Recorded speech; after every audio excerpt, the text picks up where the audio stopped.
Hello crafty friends, this is Yana Smakula. Welcome back for another Yippee for Yana video. In today's video, I have something different for you. I'm sharing a remake of a video I did 9 years ago featuring monochromatic stamped floral patterns. 9 years ago, I did a video featuring a wonderful stamp set from Simon Says TM called Oh Happy Day. I love that set. It was absolutely amazing. I love the florals in that set. And I created a bunch of cards, stamped cards, pretty much one layer cards using just a few images from that set.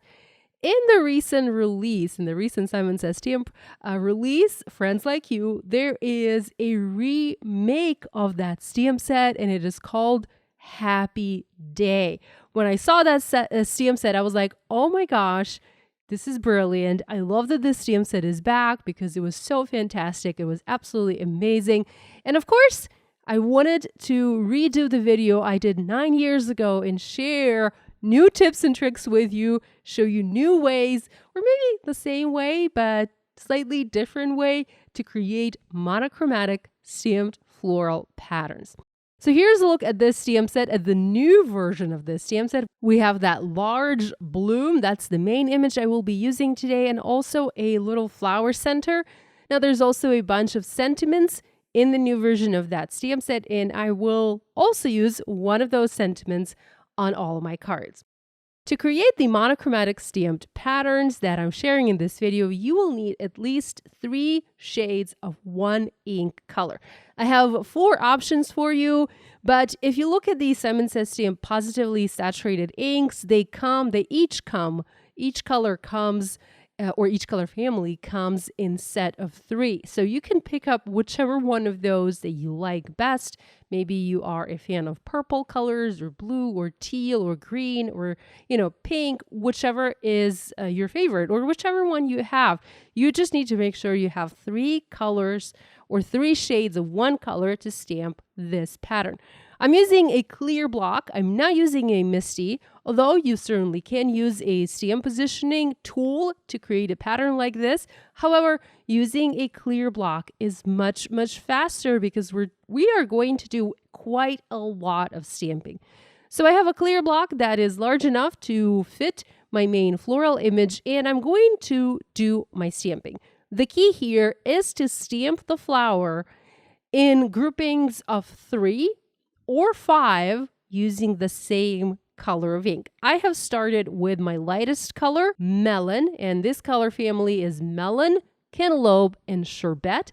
And I've stamped the flower 3 times to create sort of a visual triangle on my panel. This is Neenah Solar White 80-pound cardstock. It is cut to 4 1/4 by 5.5 inches, and this will create the front of my card. I will later trim this panel down, but for now, I'm keeping it to this size. I start with the lightest color, and then I stamp the medium color, and then the darkest color. This way, it's a little trick that I have for you. This way, I don't have to clean my stamp every time I switch to a different shade of ink. Of course, I will clean the stamp when I go to a different ink color, but when I'm working within one color family, when I go from light to dark, there's no need to clean my stamp, and therefore the stamping goes a lot faster. If you have gaps on your background, it's okay to come back to the other colors, to the other shades, to the lighter shades, and fill those gaps in using those lighter shades of ink.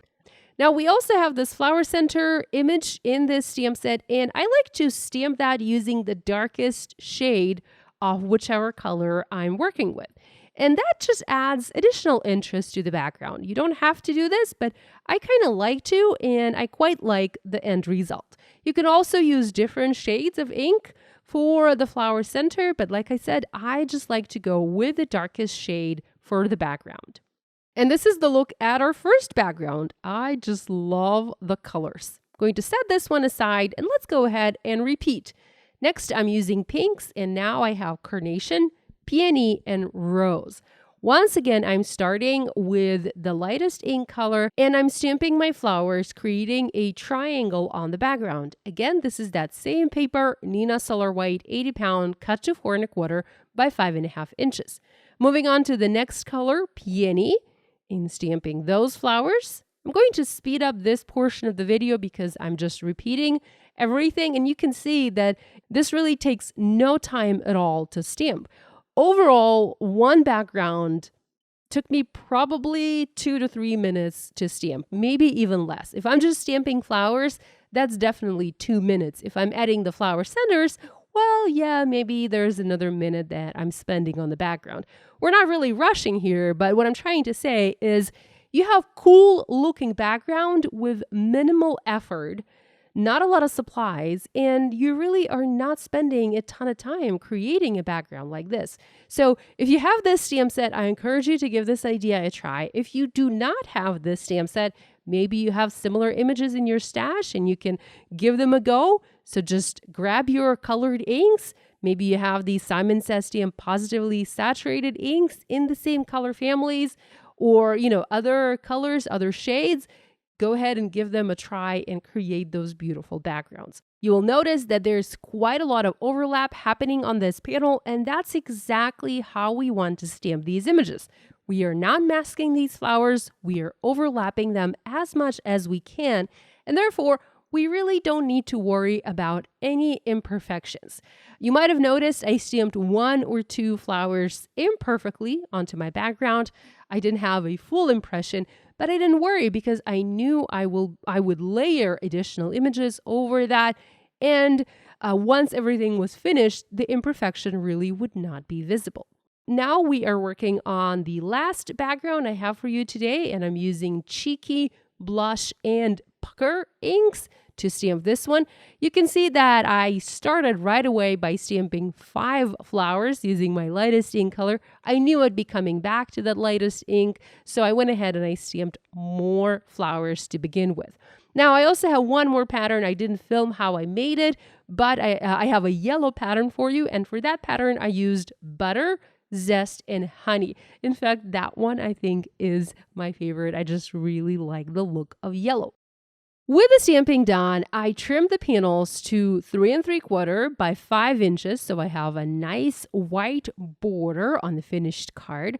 I used foam adhesive tape. In this particular case, I have tape from Alt New, and I foam mounted my background onto an A2 top folding card base.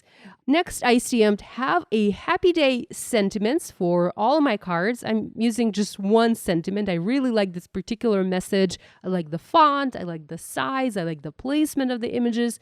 So I stamped 4 Have a Happy Day sentiments for my card. I used VersaFine Onyx Black ink for that. I cut the sentiments out using coordinating die.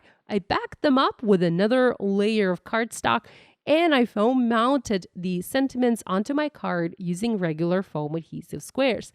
In this particular case, I also embellished my card. I added 2 green leaves. The leaves were stamped using Perfection ink from this same stamp set. I have a couple of cards with the leaves and then a few cards with just the background and the sentiments. I embellished my cards using spellbinders or a sequence. I scattered a few here and there, again, creating a visual triangle on my cards, and that finished these projects. Like I said, these were so easy to make, but I had a blast creating them. I hope you feel inspired to create, and I hope you're going to give this idea a try. Thanks so much for joining me today. Love you guys, and I'll see you again next time. Bye!